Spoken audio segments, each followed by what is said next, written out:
Puji Tuhan, Shalom semuanya. Puji Tuhan ya. Duduk yang manis ya, tidak ada turun naik ya. Desi tadi bersaksi ya, saya hampir lupa ya. Untung ada Juliana bilang, Bu, si Desi ulang tahun hari ini, karena saya udah nggak buka grup lagi ya, karena sibuk itu udah nggak buka-buka lagi. Tapi puji Tuhan, kalau Desi ada juga bukan karena keluarga Desi, tapi semua karena Desi. Benar, Desi itu yang saya saksikan dari dia masih kecil tumbuhnya sampai dia melar ya.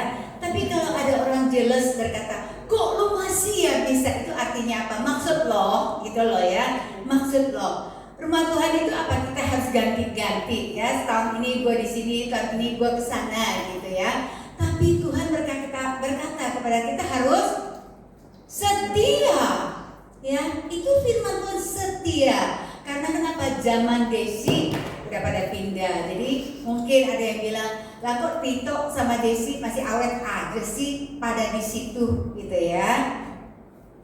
Terus ada lagi bilang, wah ya iyalah dikasih makan sama Bu Lili, kasihan deh lo gitu kan ya. Bener, bilang dong sama dia, kasihan deh lo, masih iya sih laki gue kerja lo sampai besar begini nih, karena kita kerja bukan karena Bu Lili gitu ya. Jadi bukan karena Bu Lili, jangan semuanya apa-apa Bu Lili, apa-apa Bu Lili. Bu Lili itu sekarang ini jadi gembala kalian. Kalau gembala marah sama jemaat itu wajar, karena kenapa? Sama dengan seorang tua marah sama anaknya. Lebih bagus kalau gembala marah, berarti gembala itu masih sayang. Tapi kalau gembala udah gak pernah mau marah lagi, kalian udah bingung kan? Kok gembala diam aja sih? Kenapa sih gembala? Ada apa sih gembala? Kalian nebak-nebak akhirnya, bener gak sih? Halo? Ya. Kalau saya masih marah, jujur aja dia kemarin kita besok Pak Rudi, saya liatin Pak Rudi kenapa jadi kotor-kotor banget gitu ya. Saya gemes kalau udah ngeliatin gitu. Saya bilang, kenapa sih nggak dibersihin? Gak ada ini, gak ada itu gitu ya. Saya nggak bisa ngeliatin gitu loh. Saya ambil tisu beneran, saya ambil lotion baby oil. Saya usap, saya gosok semua tuh muka beneran, rontoknya turun semua. Akhirnya mukanya kelihatan kinclong. Coba, ya kan? Karena krim-krim kulitnya itu nggak dibersihin. Nah kayak itu. Sebagai gembala kita bersihin gembala, merasa gak sih? Tapi gembala sambil bersih sambil ngomong juga. Ini loh ngomong sama istrinya, bersihin dong, gini deh, dipegang aja udah gersang gitu ya. Bersihin pakai baby oil gitu ya. Iya bugam nanti bugam. Nah itu. Kalau saya gak bisa ngeliatin itu, saya diem gitu ya. Biarin aja, nanti juga dia tahu sendiri. Saya gak mau. Kalau saya gak bisa nahan mulut saya seperti itu, karena saya pikir itu kan hal yang baik loh. Benar gak sih? Kalau hal yang baik kita harus berkata ya, kita tegur dengan nyata gitu loh. Jadi jangan sembunyi, diem. Kalau saya nggak bisa, saya kalau udah ngeliatin gitu nggak bisa. Lalu ngomong dia sini, saya gosok langsung kinclong gitu ya, langsung seger mukanya. Yang tadinya sampai begini meringis gitu ya. Sampai saya tuh sejujurnya loh ya, punya pikiran jelek loh. Beneran, sampai oh Tuhan, aku tuh belum siap. Karena kenapa? Aku belum pernah Tuhan melayani yang kayak gitu ya. Gimana? Tuh jadi pikirannya jadi jelek gitu loh. Karena kenapa? Karena ngeliatin dia udah meringis, gimana gitu loh. Tapi setelah kita bersihin itu, terus ya dia seger gitu ya. Itu. Jadi kalau gembala masih negor jemaat, itu gembala tuh sayang ya. Gembala sayang, terserah sih kalian mau bilang saya sayang beneran, apa saya cuma ngomong, terserah kalian sendiri yang nilai saya gitu ya. Tapi kalau sampai gembala sudah bosen negornya, udah masa bodoh, ya itu kita udah gak tahu lagi ya. Yuk kita sama-sama kita baca firman Tuhan.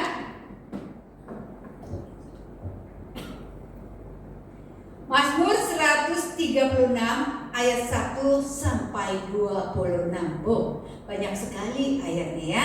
Di sini kita bisa lihat ayat ini berbicara apa kepada kita.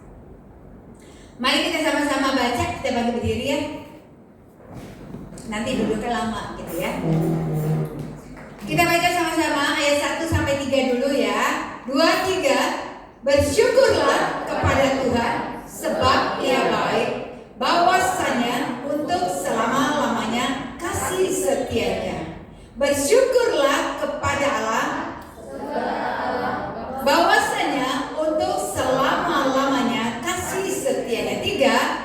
Bersyukurlah kepada Tuhan, segala Tuhan, bahwasanya untuk selama-lamanya kasih setianya. Amin. Silakan duduk.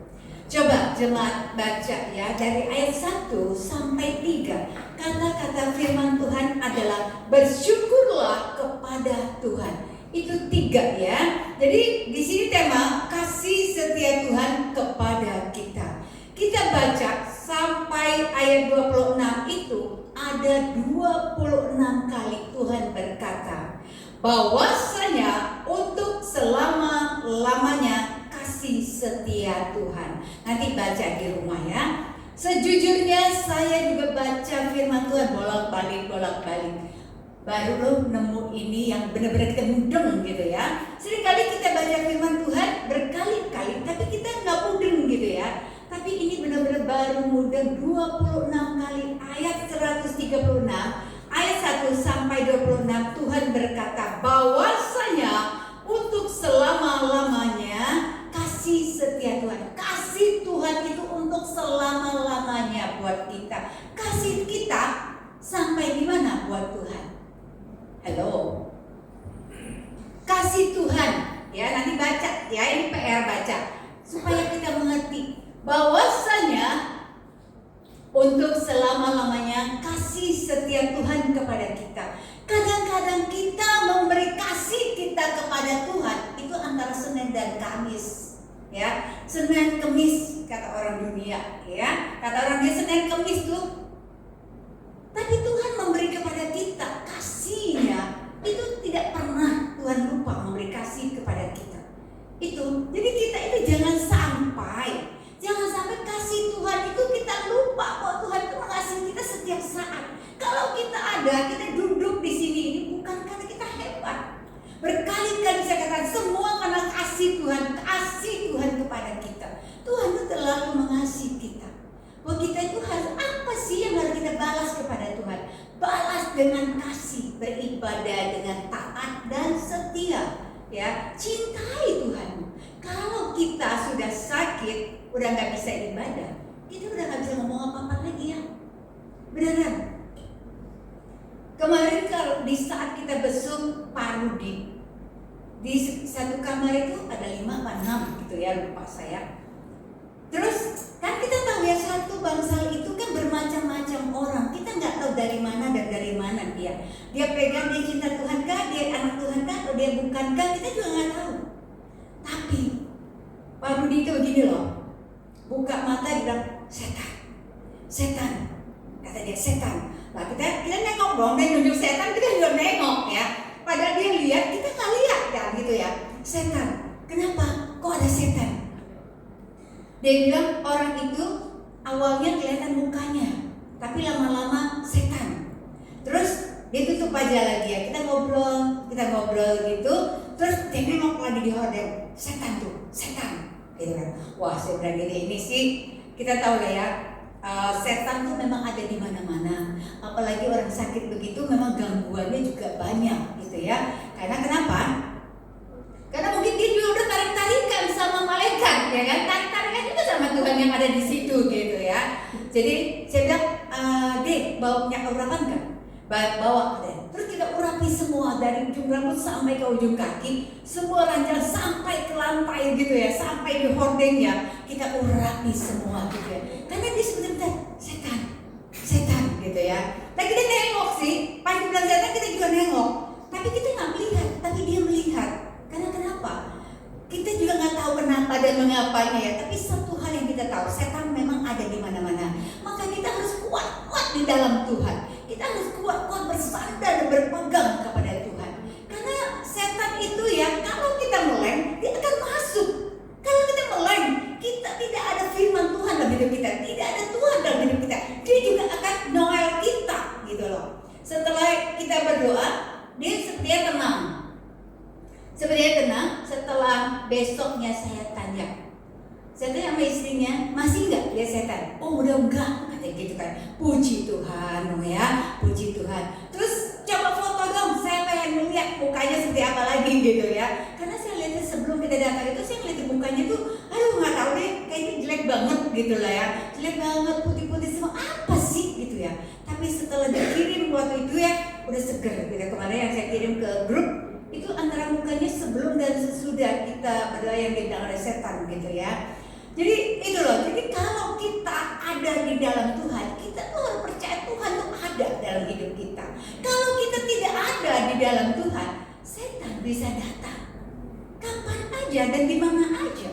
Itu yang harus kita jaga benar dalam hati kita, karena segala sesuatu dalam pergumulan begitu,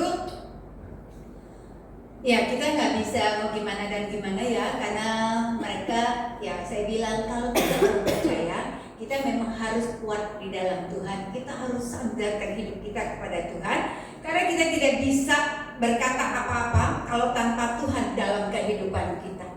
Kita tahu Desember sekarang ini, Desember sudah hari ini tanggal berapa?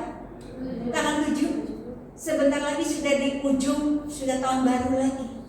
Kita merasa nggak sih kasih Tuhan kepada kita dari Januari sampai Desember? Merasa nggak sih? Apa barangkali ada yang merasa? Berasa nggak? Berasa. Kalau kita berasa kasih Tuhan ada dalam hidup kita dari Januari, sekarang sudah Desember lagi. Sudah Desember lagi, sebentar lagi Januari. Berasa nggak sih hari-hari itu begitu cepat yang kita lalui? Baru aja tidur, baru aja bangun, sudah mau tidur lagi. Berasa nggak sih? Rasanya baru aja kita bangun, udah sore lagi, yang cepat banget. Yang saya lihat itu adalah, saya dengar mbak saya bangun udah ngepel pagi gitu ya. Begitu seret gitu, udah ngepel sore lagi.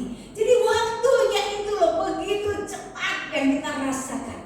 Itulah waktu kalau Tuhan sudah mau datang, itu waktu itu kita akan merasakan begitu cepat. Jadi kalau kita kepada Tuhan masih terlalu banyak alasan, nanti jangan salahkan Tuhan kalau Tuhan kita tertinggal.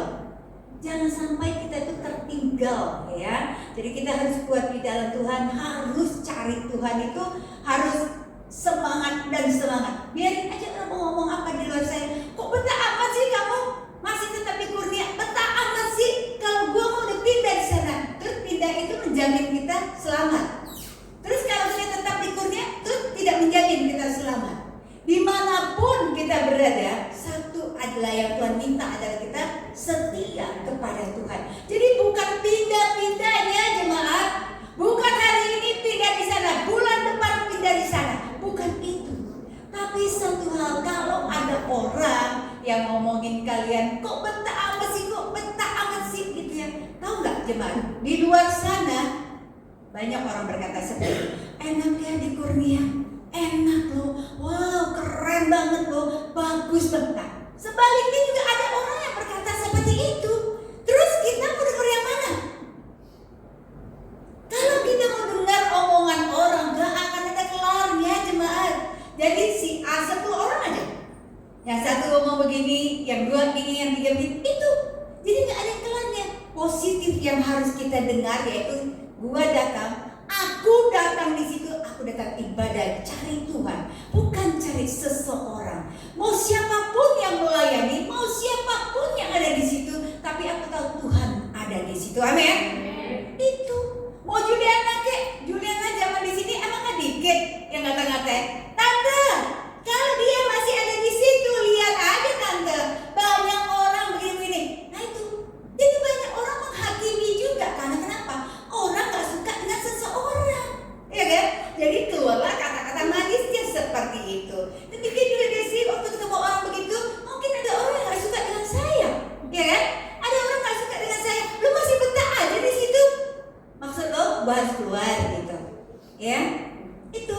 Jadi jemaat, orang mau ngomong apa aja di luar sana, percayalah, gak ada yang sempurna di dunia ini. Yang sempurna adalah Tuhan Yesus, ya. Kalau kita ada satu hal yang harus kita pegang, kalau kita ada semua karena Tuhan baik dalam hidup kita.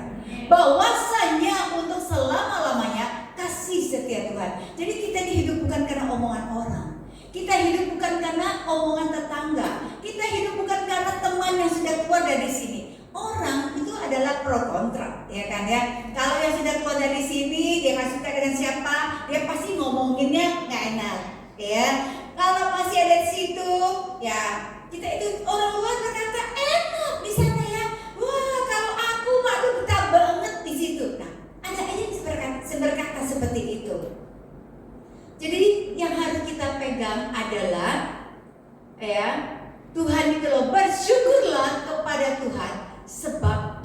baik ya. Tuhan tuh terlalu baik buat kita. Yang harus kita syukuri adalah kalau ketika kita bisa beribadah, ketika kita bisa menikmati firman Tuhan, ketika kita masih bisa memuji Tuhan, kita tahu bahwasanya untuk selama-lamanya kasih setia Tuhan untuk kita. Amin. Kalau Tuhan sayang sama kita, kita nggak akan bisa balas Tuhan. Satu hal yang bisa balas adalah tetap taat, tetap setia kepada Tuhan, tetap beribadah, cari Tuhan. Hanya itu yang bisa kita balas. Kita nggak akan bisa balas Tuhan, karena kita tidak setia, Tuhan tetap setia. Ya, kita nggak punya kasih, tapi Tuhan selalu ada kasih buat kita. Jadi itu kalau di dalam Tuhan itu hanya itu yang harus kita pegang. Kasih Tuhan selamanya buat kita, tapi kasih kita belum tentu selamanya buat Tuhan. Karena yang Tuhan mau adalah hidup kita ini, beri hidup kita buat Tuhan, takut akan Tuhan, setia-setialah kepada Tuhan. Gak penting, jangan penting mau ribuan orang, mau ratusan orang, atau puluhan orang. Tuhan bilang 2-3 orang datang dalam namaku, Tuhan ada. Ya, itu harus kita pegang. Bukan berarti kita tidak mau banyak, bukan. Tapi bukan itu menjadi patokan kita. Di sana lu enak 10.000, di sana lu enak 1.000, di sana lu 500 kali ibadah, di sana lu enak sekali ibadah ratusan. Bukan itunya. Tapi kalau datang ratusan tapi hatinya gak ada kepada Tuhan, sama aja bohong. Ya, walaupun lingkup kita kecil lebih dari 3, tapi datang dengan hati kepada Tuhan, aku percaya Tuhan ada bersama dengan kita. Amin. Itulah Tuhan ya. Jadi sekali lagi, hukum Tuhan itu adalah kasih Tuhan kepada kita untuk selama-lamanya. Jadi baca nanti ayat 1 sampai 26. Baca di situ ditemukan bahwasanya untuk selama-lamanya adalah kasih setia Tuhan dalam hidup kita. Dari ayat 1 sampai 20, coba 26 kali dalam satu pasal Tuhan bicara bahwasanya selama-lamanya kasih setia Tuhan. Amin.